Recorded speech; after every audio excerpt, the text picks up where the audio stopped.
My son didn't call. He sent a text. It arrived mid-morning, short enough to fit on one line.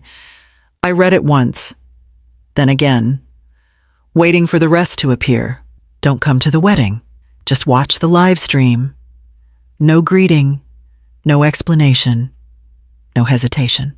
The story you are about to hear is a work of fiction created by the Her Chains channel team, based on real-life situations to convey lessons about family, emotions, and human values. All characters and events are illustrative. I am Emma Sullivan, 70 years old, a widow for more than a decade, and the woman who raised Daniel Sullivan on a steady diet of showing up when it mattered. I stared at my phone, then set it face down on the table as if it might burn me. A few weeks earlier, Daniel had called to thank me for helping with the wedding. I had transferred the money quietly, the way I always did, no conditions, no reminders. I covered the venue deposit and the photographer, and I promised more once the final invoices came in. I remember him saying, "We couldn't do this without you." Mom, now I was being told to stay home. I picked up the phone again. The text was still there, unchanged, as if it had always existed. I imagined Daniel typing it quickly, efficiently, without stopping to think how it would land. I imagined someone beside him nodding along, approving the wording. I typed back slowly, 5 words only. "Okay, enjoy your big day." I didn't add an emoji. I didn't explain. I didn't ask why. I pressed send and felt something inside me settle. Not break. It wasn't anger. It was clarity. The phone stayed quiet for a few minutes. Long enough for me to finish my coffee. Long enough to remember every late shift, every check written without being asked, every time I had made myself smaller to keep things smooth. I stood, gathered my purse, and slipped my phone inside without checking it again. There were things to take care of. Things I hadn't planned to do that morning, but knew, suddenly, exactly how to handle. By the time the first missed call appeared on the screen, I was already on my way. When Daniel first asked for help with the wedding, he didn't hesitate. Just the deposits. He said, careful, polite. "We'll handle the rest." I agreed without thinking, the way a mother does when her child is building a life. The venue came first, a vineyard outside the city, popular and already half booked. I covered the deposit in full $300,000 so they wouldn't lose the date. A week later, Daniel called again. "The photographer needs confirmation," he said. "Rachel's been following her work for years. I paid that too. Another $80,000. Then the caterer, then the flowers. Each time, Daniel thanked me. Each time. I told him not to worry about it. I never asked for a seat. I never asked for recognition. I never imagined I would need to. Rachel Moore entered the picture gradually, through Daniel's voice. Rachel thinks the layout will feel cleaner this way. Rachel's mom has opinions about how many people should be there. Then Helen Moore's name started coming up more often. Her family wants to keep things intimate. They're very particular about the guest list. I heard those words and assumed they meant distant relatives. Old friends. People who wouldn't notice being left out. I didn't hear myself in them. I didn't hear the quiet recalculation happening on the other end of the line. A few days before the text, Daniel called to confirm the final payment schedule. "We'll need the rest soon," he said. "Once that's done, everything's locked." His voice was relaxed, confident, certain. Then came the message telling me not to come. I replayed the conversations in my head, searching for the moment where my role shifted. The checks hadn't made me part of the celebration. They had made me useful. My phone buzzed again while I stood at the kitchen counter. Daniel's name lit the screen. I didn't answer. Not yet. I wrote the amounts down on a yellow notepad every transfer, every promise, and folded the paper carefully. Whatever came next would need precision, not pleading. I have always been the one who fixed things. When Daniel was a child and slammed doors, I waited until the hinges stopped shaking and then knocked softly. "Talk to me," I would say. When my sisters fought over my parents' estate, I made phone calls, smoothed voices, absorbed the blame so everyone else could move on. It became my role without anyone ever asking if I wanted it. My husband used to notice. Thomas would watch me apologize for things I didn't cause and shake his head. "Emma," he said once, standing in the doorway while I folded laundry, "peace bought by silence isn't peace. It's a delay." He died before I understood what he meant. So when the text came, something in me recognized the old pattern forming: argue, explain, make it easier for them. If I pushed back, Daniel would tell himself I was being dramatic. If I cried, someone would say I was overreacting. Any protest would turn my exclusion into my fault. The phone rang again while I stood there, Daniel's name flashing insistently. I imagined answering. Imagined him saying, "Mom, you're taking this the wrong way." I imagined myself shrinking to make room for his comfort. I let it ring. Silence. I learned in that moment.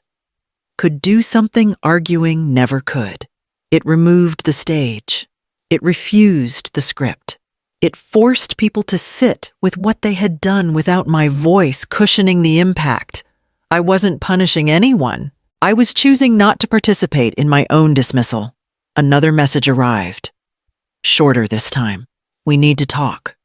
No apology, no recognition, just urgency. I slid the phone into my purse and closed it. The quiet wasn't empty. It was full of intention. For the first time, I wasn't fixing anything. I was allowing the consequences to form without interference. Whatever they heard next would not be my raised voice. It would be my absence. Deliberate and unmistakable. My phone started ringing before I finished my coffee. Daniel's name flashed once, then again. I let it ring through. A minute later, it rang a third time. Longer this time. As if persistence might change the answer. A text followed. "Mom, please call me." Then another. "This isn't funny." I didn't reply. I slipped the phone into my purse and zipped it shut. By the time I stepped outside, the calls had multiplied. Missed calls stacked on the screen like accusations. I felt the familiar pull to explain myself, to soften the moment before it sharpened into something irreversible. I kept walking. Rachel Moore's name appeared next. I had her number saved from polite exchanges and thank you texts. Her message was careful. "Emma, we should talk. There's been a misunderstanding." The word misunderstanding landed heavily. It implied intent without responsibility. Then the phone rang again, a new number. I answered without looking. "This is Helen Moore," the voice said, brisk and practiced. "Rachel's mother." "I know who you are," I replied. There was a pause. Small but telling. "We're concerned." She continued, "Daniel says you haven't been answering. This is a stressful time, and your silence is making things more difficult than they need to be. I'm aware." I said, "We need to resolve this quickly," Helen added. "Vendors are waiting on confirmation. Everyone's counting on things staying on track." The word counting lingered between us. "I'm busy," I said, and ended the call before she could respond. The phone vibrated again immediately. I turned it off. I wasn't sitting at home staring at the walls. I wasn't pacing or rehearsing conversations in my head. I was already moving through the steps I had written down the night before. Each one precise, each one overdue. By mid-morning, I was no longer reachable, and the silence I had chosen began to do its work. Calls went unanswered. Messages stacked without resolution. Somewhere, plans were starting to wobble. When I finally checked my phone again, the missed calls numbered in the double digits. Daniel had left a voicemail, his voice tight. "Mom, you have to call me back. Now." I closed the screen and set the phone aside. Whatever came next would not be handled over the phone. It required something far more final, and I was already exactly where I needed to be. The receptionist smiled when I gave my name. "They're expecting you, Ms. Sullivan." That was the first thing that felt different. Someone was prepared. I was led into a small office where a man in his 40s stood and offered his hand. "I'm Aaron Lewis," he said. "I manage the account tied to your transfers." "I know," I said, sitting. "That's why I'm here." He glanced at his screen. "You've been very organized. All payments have been scheduled cleanly. The next transfer is set for later this week." "It won't be," I said. He looked up. "Careful now. You want to change the amount, I want to stop it," I replied. "All remaining wedding funds?" Aaron didn't react right away. He didn't rush to reassure me or talk me out of it. He checked the details again, then turned the screen slightly so I could see. "The upcoming transfers total $620,000. He said, "None of it has been released yet." "Good."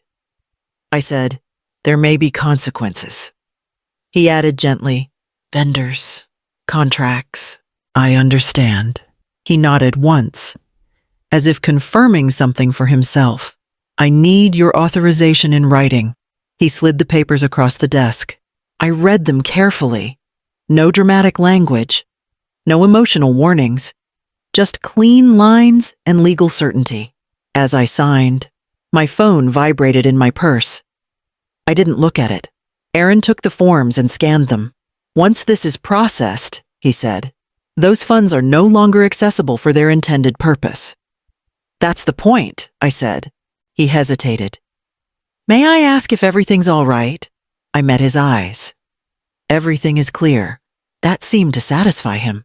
He finalized the request, printed a confirmation, and handed it to me.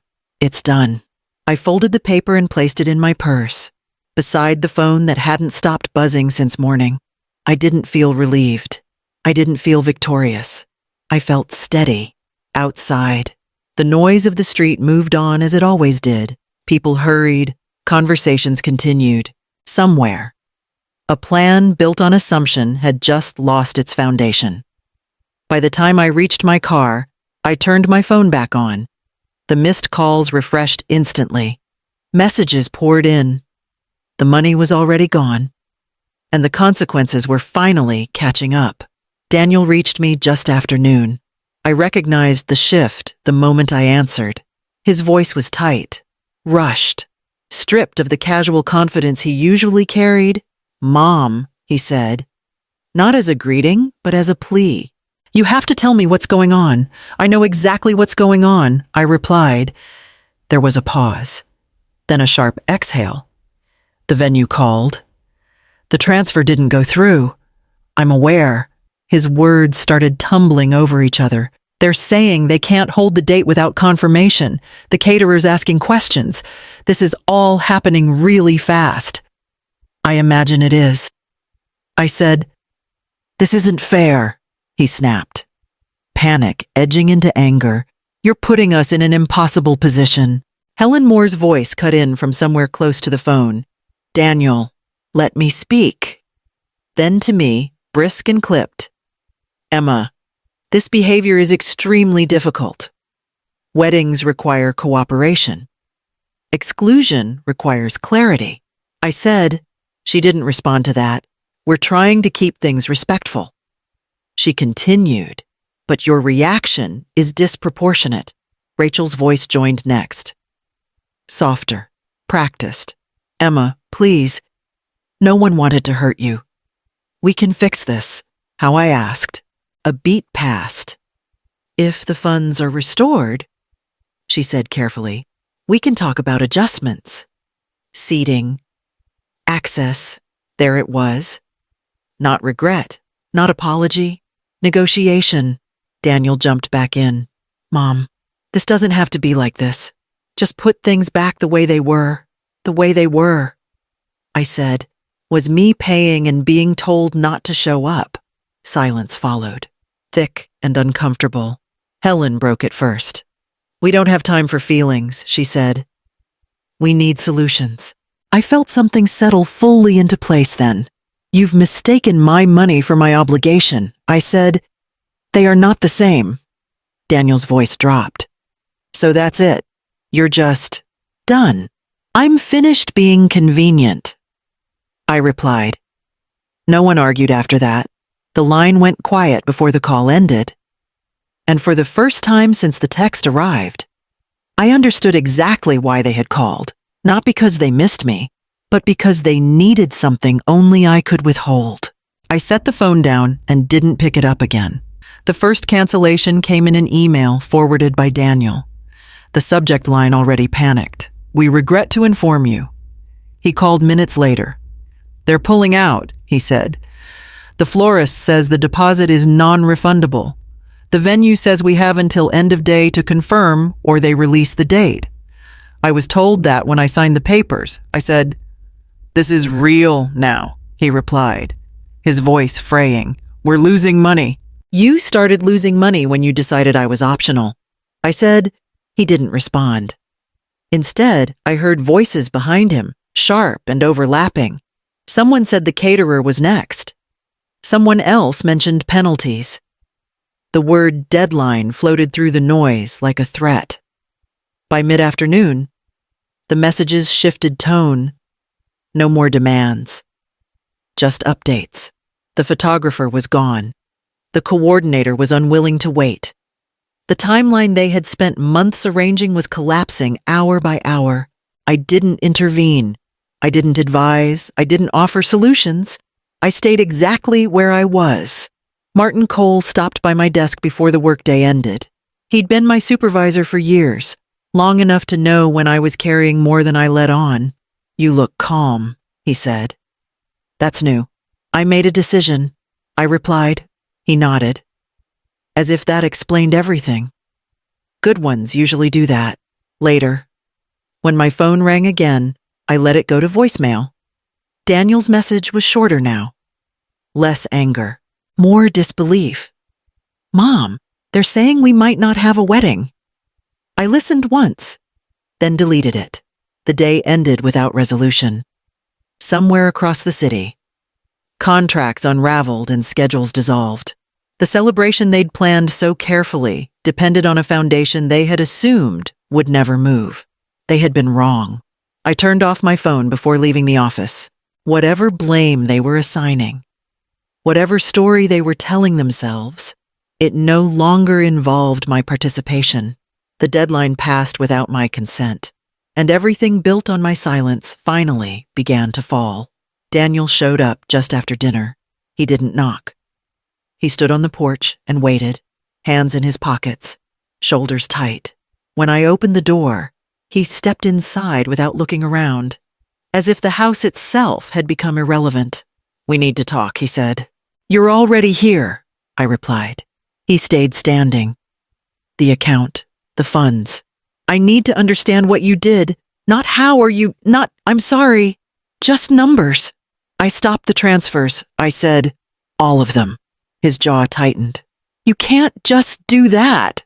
"I already did." He ran a hand through his hair, pacing once before stopping in front of me. "Mom!" Everything fell apart. The venue's gone. The caterer won't reschedule. We lost hundreds of thousands of dollars. You were comfortable risking that.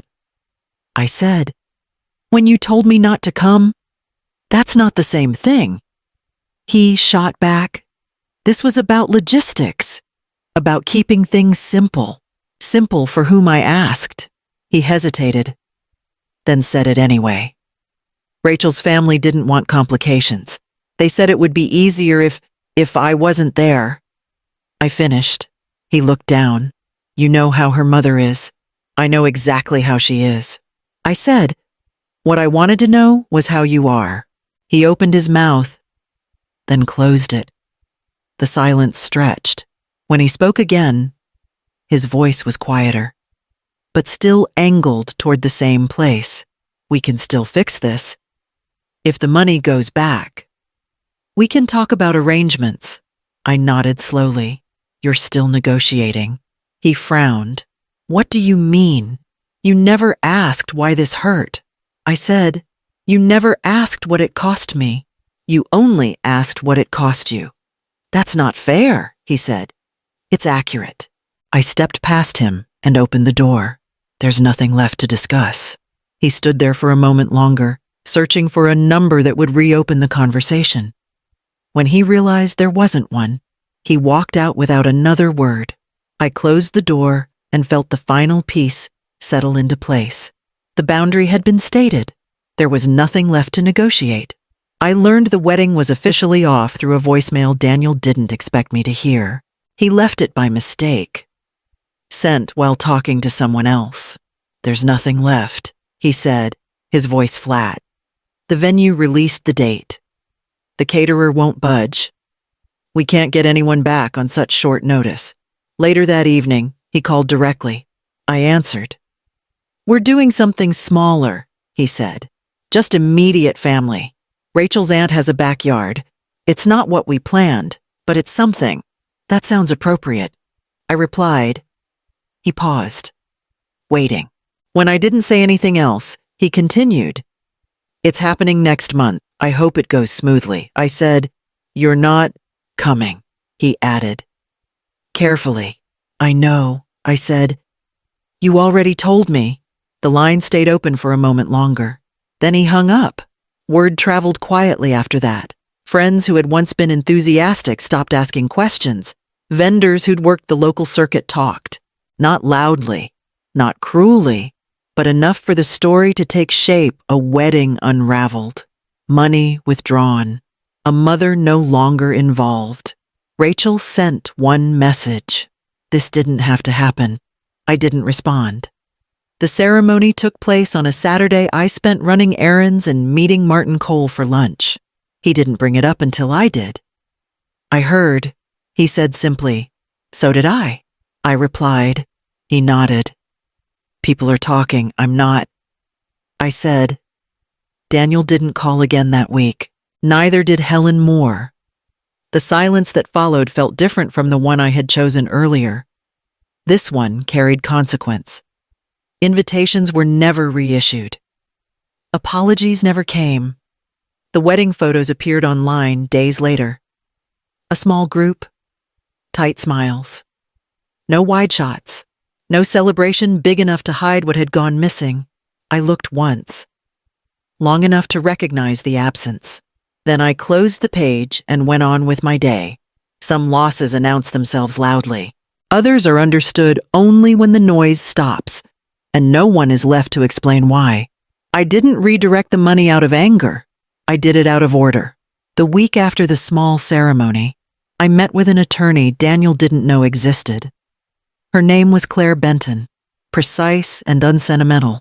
She listened without interrupting, then slid a folder across the table, a personal trust. She said, "Irrevocable. The funds are restricted to your care and long-term needs only." "That's what I want," I replied. She explained the terms once. I signed once. Every dollar that had been meant to smooth over someone else's choices was now locked where no guilt, no pressure, and no apology could reach it. Daniel came by a month later. He stood in the doorway the same way he had before. But this time he didn't rush inside.